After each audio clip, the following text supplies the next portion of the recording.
In the Gracefield house, orphans live happy and peaceful lives under the guidance of Isabella, who the kids call Mama. All the kids see each other as siblings. They also have identifying numbers tattooed on their necks. Isabella makes sure to give them a strict education, including classes on all sorts of topics. The brightest students in the class are Emma, Norman, and Ray. The orphanage is surrounded by a beautiful meadow where they can play freely. However, the most important rule is that they must never cross the fence. The kids are destined to leave the orphanage to join a family when they're ready. Tonight it's Connie's adoption night, and she leaves the orphanage after saying goodbye to everyone. Emma and Norman wonder if Connie will ever write to them because the kids that leave always promise they will, but to this day they haven't received a single letter. At that moment they find Connie's favorite bunny, which is shocking because she doesn't go anywhere without it. Ray points out that the lights at the gate are still on, so they have time to return the toy if they hurry. Emma and Norman gather courage and cross the gate, where they find the street empty except for a truck. The kids look inside and are horrified when they find Connie's body with a flower through her chest. Before they can process this, they hear someone approaching, so they hurry to hide under the truck. Then the kids watch in horror how some huge monsters stop in front of the vehicle and put Connie in a capsule while chatting about the fact this particular farm has the best human meat quality, which is usually saved for elite demons. At that moment Isabella arrives and promises to bring the highest scoring children next time. Suddenly the monsters smell something and begin checking around for spies, but when they look under the truck, they only find the bunny. They give it to Isabella, who immediately gets suspicious. Meanwhile Norman and Emma are running back through the meadow, but Emma has to stop to cry because she can't take it anymore. She can't believe Mama can be evil and that her orphanage is a human farm, although it does explain the tattoos and the lack of letters. Norman comforts her and says they should run away, but Emma will only accept if they bring everyone else too. The next day, Emma and Norman discuss their options. Norman thinks they should make a proper escape plan but not tell the others until they're done, so they start by investigating the area. Unfortunately, when they cross the fence, they discover there's a very tall wall surrounding the meadow. It's impossible for them to jump across it, so they agree they'll have to get a rope and return later. Meanwhile the kids pause their game because one girl is missing. Isabella quickly takes out her watch and walks into the forest, just to come back in seconds with the girl in her arms.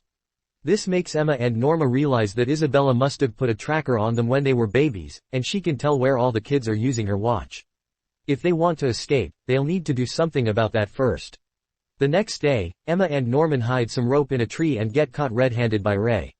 Norman immediately tells him everything, and to their surprise, Ray has no trouble believing it. In fact, he wants to help. Afterward they do research in the library and discover a bunch of books have an L stamp with a circle representing Morse code. Decoding it reveals someone named Minerva knows the truth too and urges them to run. Later in the evening, Isabella introduces the kids to her new assistant Krona. This causes the kids to worry because with another guarding pair of eyes in the house, it'll be harder for them to escape. When the ladies are alone, Isabella gives Krona the kids' profile to memorize and reveals she knows the kids are aware of the truth, however she won't let them escape. The next day, the trio organizes a special game of tag as a sneaky way to teach the other children how to run and hide for their future escape. However, Krona hears them and joins the game, managing to catch every single kid except for Norman. Later the trio discusses this situation, and Norman comes to the conclusion there must be a spy among the children that is telling Isabella about their every move. It has to be someone older, so in order to find out, they decide to tell Dawn and Gilda the truth to test the theory. Dawn has trouble believing it and frustratedly hits Ray, but Gilda quickly accepts because she knows Emma loves Mama too much to lie about this. Then Norman tells Dawn and Gilda different locations of the rope they stole, and in the middle of the night, a mysterious hand pushes a note under Isabella's door telling her about it. In the morning, the kids confirm Isabella took away the rope. Emma and Ray are happy the trick worked, but Norman shocks them when he reveals that the trap had been for Ray, who had the real rope location while Norman gave the other two a fake one. Ray finally admits that he discovered the truth a long time ago and confronted Isabella about it, who offered a deal. If he spied for her, she would delay his adoption. Ray accepted because he knew he couldn't escape alone, but he never stopped trying to find another solution. He was the one that left the bunny to make his friends find out the truth too. Emma and Norman declare they still trust him and that Ray will work as a double spy for the team. Afterward, they hide the ropes in Ray's secret hole in the floor, where he also keeps gas cans and the gadget he made to neutralize the trackers. Later Ray tells Isabella that the kids will try to poison her food, which is a lie to keep her distracted. Isabella is thankful, but she still announces Ray will be adopted in a few months. The next day, the 5 kids go to the wall to test the rope only for Krona to find them red-handed. However, instead of telling Isabella, she says she wants to help, showing them her chip scar. If any kid escapes, her chip will electrocute her, meaning she doesn't have any freedom either. She used to be an orphanage kid too, and now she wants to remove Isabella and become the new mama to have a better life, so she's willing to help the kids to achieve it. When night falls, the kids go to Krona's room, where she tells them the story of what truly is happening in the outside world. Over 1,000 years ago, humankind was at war with a demon species. After lots of bloodthirsty fighting, both sides decided to make a deal called the Promise, under which they agreed to live in their own separate worlds. The demons promised not to bother the humans anymore, but in exchange, the humans had to offer some children for them to eat.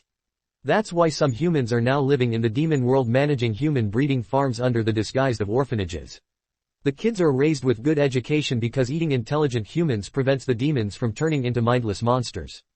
The kids ask about the tracker, and Krona confirms it's on their ears. When the kids don't show worry over it, she realizes they found a way to block them, and promises to find out how. The next day while the children are outside, Krona begins looking around the kids' bedroom for the tracker blocker. Gilda sees her through the window and warns the others, so they move the blocker into a pig plushie that Krona already checked. Eventually Krona finds the hole and gets suspicious to see it empty, so she tries checking the room again. When Krona's about to open the piggy, she's suddenly interrupted by Isabella, who brings a letter informing Krona she's been transferred to another plant to be mama there. Krona is suspicious, so before leaving, she leaves a special pen behind for the kids. When she makes it to the gate, Krona meets the supervisor, known as Grandmother, and tells her about what's going on at the orphanage. However, Grandmother informs her Isabella is the best at the job and she won't let the kids escape. Then Grandmother allows a demon to kill Krona. Sometime later, Emma and Norman go to the wall while Ray distracts Isabella. However, Isabella isn't tricked and says she was the one to get rid of Krona before locking Ray up in a room. While Dawn helps Ray come out, Isabella goes to the wall and gives Norman and Emma a speech about how she's given them everything they needed and that they shouldn't resist the inevitable. Suddenly Emma tackles Isabella so Norman can escape, but Isabella easily overpowers her and breaks Emma's leg to stop her. Norman refuses to leave without her, and Isabella uses the chance to announce Norman has been adopted, so tomorrow it's his last day in the orphanage. When night falls, the kids gather to discuss how to help Norman, but Norman tells them not to bother, because he'll happily be a sacrifice if that means protecting the others. Ray uses the opportunity to explain he knows the truth because unlike the average kid, he hasn't forgotten his first few years. Since he left his mother's womb, he saw the headquarters, the demons, and lots of other babies. Afterward Norman gets his things ready and finds the mysterious pen in his drawer. The next day, Norman climbs the wall with the rope to gather some information, however he's devastated to see the meadow is surrounded by a cliff. He returns to the orphanage and gives his friends a drawing of the area, telling them to find a bridge to cross the gap. In the evening, Norman says goodbye to all the kids, causing Emma to have a breakdown when she fails to stop him. Isabella then takes Norman through the gate, and the kid is surprised to see a man named Peter instead of a monster. Peter explains he leads the operation to feed the monsters and offers all the gritty details, but Norman doesn't allow him to scare him because he's at peace with his decision.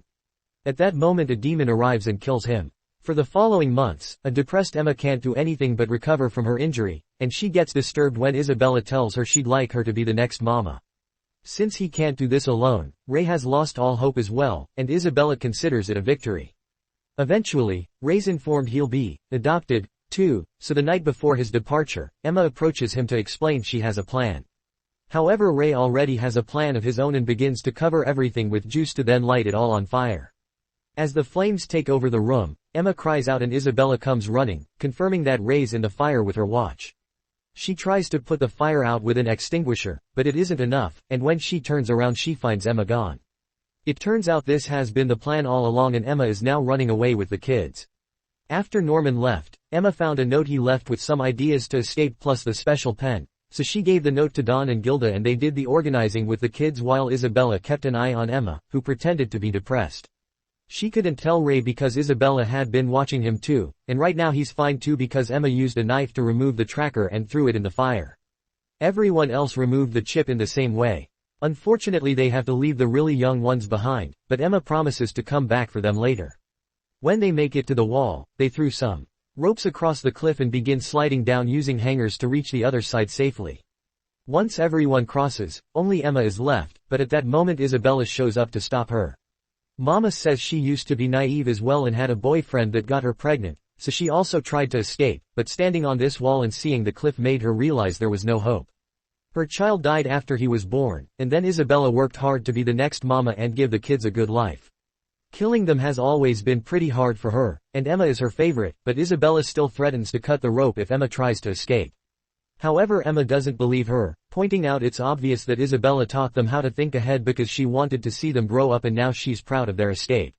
While Isabella denies it, Emma slides down the rope and Isabella raises her knife, but she can't bring herself to do it. As Isabella proudly watches the kids run, she remembers when little Ray sang a song he heard in the womb and made her realize he was the baby she had supposedly lost.